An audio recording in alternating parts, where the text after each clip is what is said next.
మీరు కొత్తగా business start చేయాలనుకుంటున్నారా? మార్చ్ 16, 17న హైటెక్స్ లో ఫ్రాన్సెస్ ఇండియా బిగ్గెస్ట్ ఫ్రో ఎక్స్పో. భూమిపై పడ్డ ప్రతి జీవి మనుగడ కోసం పోరాటక తప్పదు. మానవ జీవితం మరి పోటీతో కూడుకున్నది. అన్నిటికీ పోటీ పడాల్సిందే. మంచి చదువు కావాలంటే సీటు కోసం పోటీ, మంచి వృత్తిలోకి వెళ్దామన్నా పోటీ, మంచి ఉద్యోగం కావాలన్నా పోటీ. మరి ముఖ్యంగా భారత్ లాంటి అభివృద్ధి చెందుతున్న దేశాలలో కనీస అవసరాలు తీర్చుకున్నటకు సగటు మనిషి కొట్టుమిట్టాడక తప్పని పరిస్థితి. కుటుంబ అవసరాల కోసం మంచి మెరుగైన ప్యాకేజీ లభిస్తుందంటే భార్య బిడ్డలను వదిలేసి ఎంత దూరమైనా వెళ్లడానికి సిద్ధమవుతున్నారు.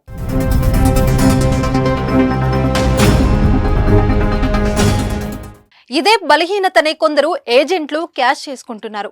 ఏవో కళ్ళుబొల్లి కబుర్లు చెప్పి అవకాశాల కోసం ఆశగా చూస్తున్న యువతను విమానాలు ఎక్కించి గల్ఫ్ లాంటి దేశాలకు పంపిస్తున్నారు.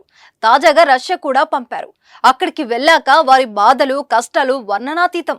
ఈ మధ్య ఏజెంట్ల ద్వారా రష్యాకు వెళ్లిన నిరుద్యోగులను అక్కడి ప్రభుత్వం యుద్ధంలో వాడుతున్నది. అలాంటి ఘటననే 2 రోజుల క్రితం వెలుగులోకి వచ్చింది. ఈ దొంగ ఏజెంట్ల బాగోతం మన ప్రభుత్వానికి అర్థమయ్యేటప్పటికే 2 ప్రాణాలు గాల్లో కలిసిపోయాయి. హైదరాబాద్ పాత బస్తీకి చెందిన మహమ్మద్ మార్చి 4న రష్యా యుద్ధంలో మరణించాడు. దీంతో భారత ప్రభుత్వం ఈ ఘటనపై విచారణకు ఆదేశించింది.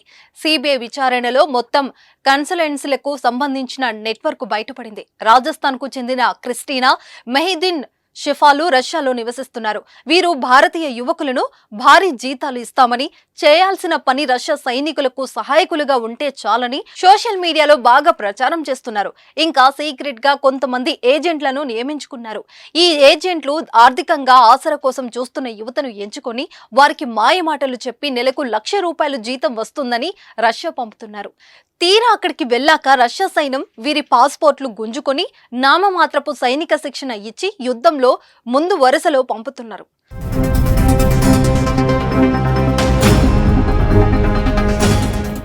ఏ ప్రమాదం జరిగినా ముందు వీళ్లు బలి అవుతున్నారు.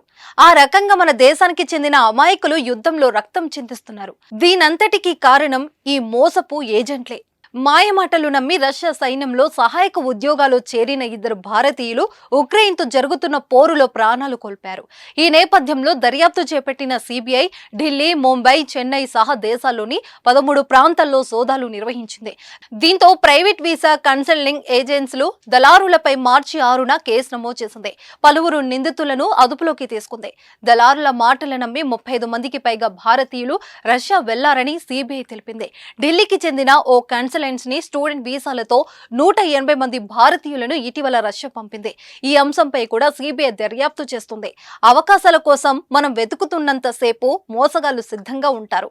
కాబట్టి ఎక్కువ జీతాలు అనగానే వారి వలలో పడకూడదు. ప్రభుత్వంతో 1కి 2 సార్లు కన్ఫర్మ్ చేసుకున్నాకే విదేశాలకు వెళ్ళాలి. లేదంటే జరిగే నష్టాన్ని పోర్చలేం మనం.